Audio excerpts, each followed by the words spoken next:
नमस्कार क्रिकेट रसिक हो.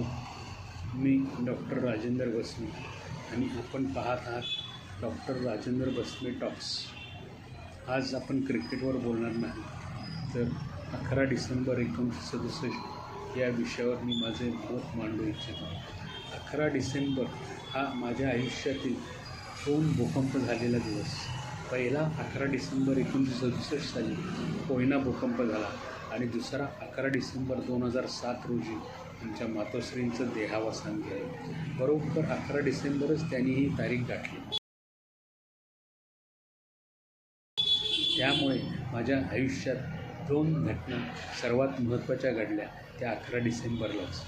पहिल्या 11 डिसेंबर 1967 साली त्यावेळेला मी होतो 4थीत आणि राहत होतो ते आलोरे तालुका चिपळूण जिल्हा रत्नागिरी या कोयना प्रकल्पाच्या 3ऱ्या टप्प्यात. खरे तर माझा जन्म झाला 1959 साली कोयनानगर येथे. त्यानंतर मी 3रीपर्यंत कोयनेच्या जीवन शिक्षण विद्यामंदिर या शाळेत काढले. 1ली, 2री, 3री 1966पर्यंत. 1966ला मात्र आमचं बदली झाली ती पोफळीला आणि पोफळीत 6 महिने काढून आम्ही दिवाळीच्या सुमारास आलोरा येथे गेलो. त्यावेळेला आम्ही लहान होतो, म्हणजे 7-8-9 वर्षाचे असणार. त्यामुळे त्यावेळेला कधीही रेल्वेत बसलो नव्हतो. पण आमचं गाव मसूर, त्या गावाकडं जात असताना जेव्हा मी रेल्वेत बसून गेलो तेव्हा ती रेल्वेची धडधड ऐकू येत होती. त्यामुळं पहाटे 11 डिसेंबरच्या पहाटे 4:21 जो भूकंप झाला त्यावेळेला अरे आपल्या घरावरून कोण रेल्वे धडधडत न्यायला लागले काय कळेन झाले म्हणून जागा झालो. रेल्वेने धडधडत आपल्या घरावरून जाणं हे मला आश्चर्यचकितच करणारी गोष्ट होती. त्यानंतर आम्ही सगळे उठून आलोऱ्यात बाहेर आलो. आम्ही आलोऱ्यामध्ये F18-1 या क्वार्टर्समध्ये राहत होतो. आमच्यासमोर होते चितळे गुरुजी. त्यानंतर आम्ही मात्र बाहेर आलो आणि मग आम्हाला सरकारने तंबू राहायला दिले. त्या तंबूमध्ये आम्ही एक 6 महिने ते वर्षभर काढलं.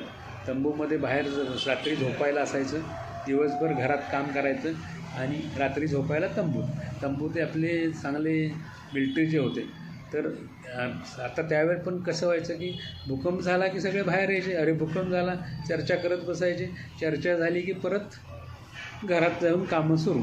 आणि भूकंपाची नंतर हळूहळू सवयच झालेली होती. त्यावेळेला भूकंप झाल्यानंतर कोयनेत भरपूर पडझड झाली असं कळल्यानंतर आम्हाला सगळ्यांना गावी पाठवलं. त्यावेळेला गावी कोयनानगर येथे भरपूर नुकसान झाले होते. साधारण 170-180 जणांचा मृत्युमुखी पडले होते. तर सगळी कोयना धडपडली होती, पडली होती, बेचिराग झाली होती. बेचिराग म्हणायला नको आपण, पण भूकंपामुळं ढासळली होती असं म्हणूया काय. तर त्यावेळेला मग आम्हाला कोयनेतून एसटीत बसून आमच्या गावी पाठवलं. आमचं गाव मसूर. त्यावेळेला मसूरला जाताना कराडमध्ये आलो. कराडच्या स्टँडवर जेव्हा सगळे माणसं बसमध्ये बसली होती त्यावेळेला कोणीतरी अफवा उठवली, अरे धरण फुटलं. सगळे घाबरून गाडीतून उतरायला लागली. तेव्हा गाडीतलाच एक माणूस म्हणला, धरण फुटलं तर घाबरून पळताय कशाला, कुठं पळून जाणार आहे तुम्ही? धरण फुटलं तर 5 मिनटात कराड जाईल, 10 मिनटात सांगली जाईल, कशाला पळताय, पळापळी करताय. नंतर मग हळूहळू शांत झालं आणि अफवा साखरेमध्ये त्यातली हवा काढून घेतली गेली. त्यानंतर आम्ही त्यावेळेला तुफान पाऊस झाला होता. कोयने कराडहून मसूरला जाताना वाटेत 2 ओढे होते. एक कोपर्ड्याच्या तिथला वडा आणि एक शहापूरचा वडा. त्या वड्याला फुल पाणी आलेलं होतं. ओढा आला हा जो प्रकार होता ना तर त्यावेळेला तिथं होता. त्यामुळं ओढ्याच्या तिथं आम्हाला 2-4 तास घालवावे लागले एसटीत बसूनच. मग मात्र आमचं घर वळणावर होतं. त्या प्रत्येक वेळेला वळणावर एसटी आली की एसटी धडकायची नाही तर काहीतरी घोळ व्हायचे. कंप्लीट 90 डिग्रीमधलं वळण होतं तिथं. त्यानंतर तिथं आम्हाला त्यांनी घरी सोडलं आणि मग पुढे काही दिवसांनी आम्ही परत कोयनेतून आलोऱ्यात आलो आणि आलोऱ्यामध्ये परत आमची 4थी, 5वी, 6वी, 7वी झाली. 1970 साली मी 7वी पूर्ण केली. आपण या विषयावर ऐकलं याबद्दल आपल्याला कसं वाटतं यावर कॉमेंट निश्चित द्यावेत. धन्यवाद.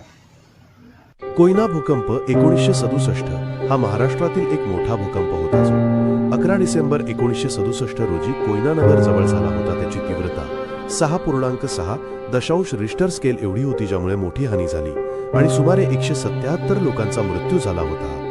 दिवस कोयना नगर वासियांसाठी काळा दिवस होता.